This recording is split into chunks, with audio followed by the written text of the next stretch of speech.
Have you ever asked yourself, what would my life be like if I lived in another country? In today's video, I will tell you how your day would have been if you had lived in China. As an ordinary citizen in China, your day usually starts at 7 a.m. and your working hours probably start at 9 a.m. if you don't face any problems when you are going to work. Although it varies depending on the area you live in, the average size of your single-person house will be approximately 60 meters square. If the place you work is close to your home, you can go to work by walking or riding a bicycle. If you lived in Shanghai, the largest city in China, traveling by using the world's longest metro network would be in your options. You can also use your own vehicle to get where you want, but you should pay attention to working hours and rush hours. Imagine you are on the road with your car. Everything is going smoothly at first, but then the traffic slows down and at some point you have to stop. When you look around, you realize that there is a little more traffic today. Minutes pass and you can't even move a millimeter. You get out of the car to see what's happening and see nothing but a kilometer-long line of cars on the horizon waiting to move. Minutes turn into hours, hours into days, and you can't move even a bit in the traffic. This is what happened in Beijing, the capital city of China, on August 14, 2010. Considered to be the world's biggest traffic incident, this chaos lasted for 12 days and broke a record in its own field. If you were one of the victims stuck in traffic, it would take you approximately 5 days to reach your destination. You would consider yourself lucky if you could move 2 kilometers a day in this chaos, which is about 100 kilometers long and involves thousands of vehicles. Such traffic chaos has created new job opportunities in China. Locals around the traffic were making sales to meet the food and beverage needs of drivers and passengers, and even using bicycle mobile markets. They took advantage of the chaos and sold everything at high prices. You would have to buy a bottle of water for 15 yuan when you would normally pay 1 yuan for it. Besides, if you wanted to use the restroom, you would either have to choose a non-visible place on the side of the road or use the expensive pit toilets that the locals had built at that time. The reason for this peak traffic jam was the chain accidents caused by several trucks that should not have been on this highway in the first place. Although there were 50 lanes on the highway, traffic was blocked and could not return to normal for a long time. Beijing is not only famous for its duck and the Great Wall. Another issue that affects daily life in Beijing is the incredible amount of air pollution. The city's air is so polluted that at the end of a week in the city, you would be poisoned as if you had smoked 32.5 cigarettes, and on some days, you wouldn't even be able to see the cars in traffic from 5 meters away due to exhaust gas and excessive use of coal. By the way, if you lived in China, you would have a completely different calendar than the rest of the world. Organized according to the movements of the moon and the sun, the Chinese calendar is based on a 60-year cycle, with 12 different animals named for each of the 12 years. These are the years of the mouse, ox, tiger, rabbit, dragon, snake, horse, goat, monkey, rooster, dog, and pig. 2024 is the year of the dragon in China. There is also a lot of superstition embedded in Chinese society. There is a belief that if you get stuck in traffic in Beijing, it is because of the number 4 on your license plate. Because in China, the number 4 is avoided and considered as a number that causes bad luck. Some operator companies don't even issue phone numbers with the number 4 in them. This is all because the pronunciation of the number 4 in Chinese is very similar to the pronunciation of the word death. Just as there are numbers that bring bad luck, there are also numbers that are believed to bring good luck. For example, in China, the most expensive floor in most apartment buildings is the 8th floor. In fact, if you have an 8 in your door number and address, you are considered to be very lucky because the pronunciation of the number 8 is very similar to the word fortune in Chinese. In addition, the number 6 means to come and is believed to bring good luck. This is why it is so important to have the number 68 on license plates and other things as well. Other superstitions can be listed as follows. Entering the house with an open umbrella would be one of the biggest mistakes you could ever make, because according to Chinese beliefs, evil spirits enter the house by hiding under the umbrella. You cannot give a watch as a gift to anyone because this means that the giftee's life is over. Likewise, you cannot give shoes as a gift because it is believed to mean that the person receiving the gift must leave this life. Another superstition is the sharing of a pair. This means that our paths are thought to be at the parting of the ways. Especially if you give a pear to a newly married couple, it is believed that you want that couple to break up. You should not eat from someone else's plate with chopsticks. When eating rice, stabbing chopsticks into the rice is considered as an insult to the dead. Dragons have an important place in Chinese culture and stand out in their festivals, paintings, and literature. These Chinese dragons, called lung, represent fortune and power. Another national symbol of the country that has an important place in their culture is pandas. Approximately 99% of the world's panda population lives here. Symbolizing peace and friendship, these animals have an important place in Chinese culture. The black and white colors of the panda are believed to symbolize the country's yin-yang philosophy, which is the coexistence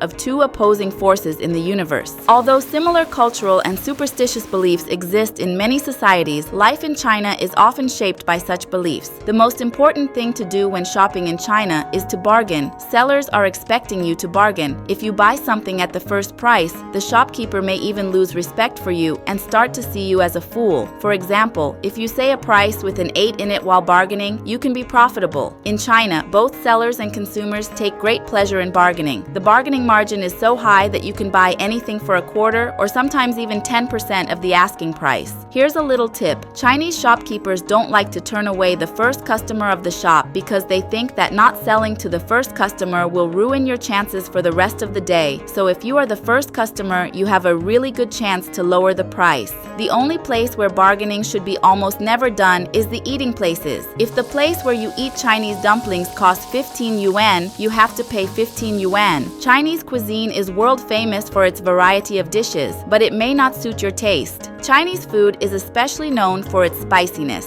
In Western culture, the usual condiments such as salt and pepper are replaced by ginger, garlic, sesame, and sesame oil in Chinese cuisine, and they are frequently used. Scallions are one of the most common vegetables used in recipes. It is cooked with eggs in the making of jianbing, which is often eaten at breakfast. One of the most common foods you will encounter on the streets is the famous roasted Peking duck. Prepared ducks are usually marinated with special sauces and slowly cooked in traditional ovens for hours. Pork meat, which is also sauced and fried in the same way, is another food you will encounter. Every region you visit in China has its own food culture. If you live in the southern regions, you will come across extremely spicy foods. On the contrary, the people living in the hinterlands prefer extremely plain and unseasoned food. While some people care about appearance, others consume food in every way. This is one of the most beautiful features of China. No matter how many years you travel in China, you will never be able to taste all the dishes. The regions differ not only in terms of food, but also in the languages they speak. Every region in China has its own unique words and phrases that are not used in other regions. While Standard Chinese is spoken throughout the country, Mandarin Chinese is more widely spoken in the northern regions. Hakka Chinese and Cantonese are spoken in the southern regions. In short, if you live in the south part of China, you may have a hard time communicating with people from the north side. But Mandarin Chinese is the official dialect of the country. 你多大? Language is the greatest tradition and culture that the Chinese people keep alive. The Chinese people give great importance to wealth and luck and believe that these two key words are an essential part of life on the road to prosperity. That's why they try all the ways to get the money. Haggling, swindling, and cheating are extremely common and considered normal. This is because there is a common belief that if you have been cheated, you deserve to be cheated. There is even a Chinese saying that supports this. If you can cheat and get away with it, then do it. Here are some examples of scams in China. Vendors dressed as fake monks. An old man dressed like a monk insists on giving you a small figurine or trinket for free and asks for a small donation. If you refuse the gift, he comes after you and tries to give it to you by saying it's free. After you accept the gift, he will keep following you by using the influential power of the monks until you give him the money. Whereas in China, a monk never walks on the street and never asks for money from the people.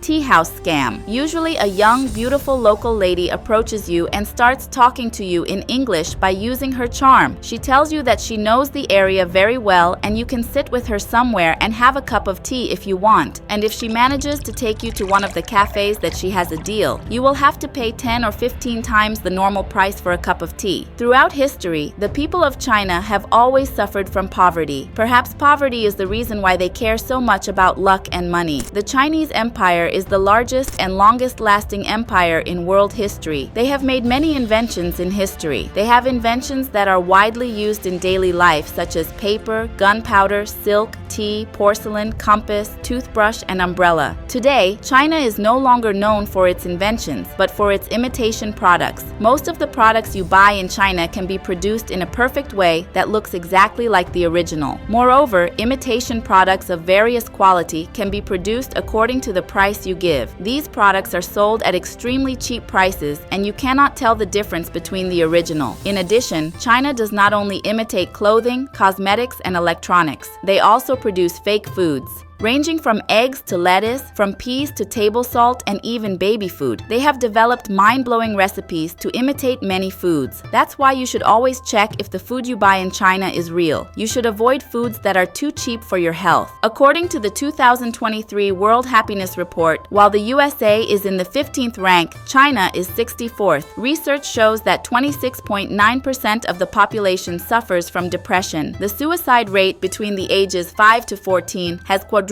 in the last 10 years. Meanwhile, countless social platforms and apps that we use in everyday life are banned in China. Here is the list of some banned applications such as WhatsApp, Google, YouTube, and Instagram. Applications banned in China: Google, WhatsApp, YouTube, Netflix, Instagram, Snapchat, Facebook, Twitter, Pinterest, Tinder, Reddit, and Yahoo. And here is the list of Chinese versions you will have to use instead of these standard applications: WeChat, Taobao, IQIY, Tencent Video, Baidu, Elimination, Kugo Music, Momo, QQ Browser, and Youku. WeChat looks like a classic replica of WhatsApp, but the app doesn't just have the features of WhatsApp. It also includes a platform like Instagram. It provides a platform where you can follow your friends, share posts, and make random friends with strangers who use the same app near you. And in addition to that, it also includes a payment system. Although this system was initially used only for online shopping and sending money between friends, it is now being used in places such as vending machines on the streets, in restaurants, and stores.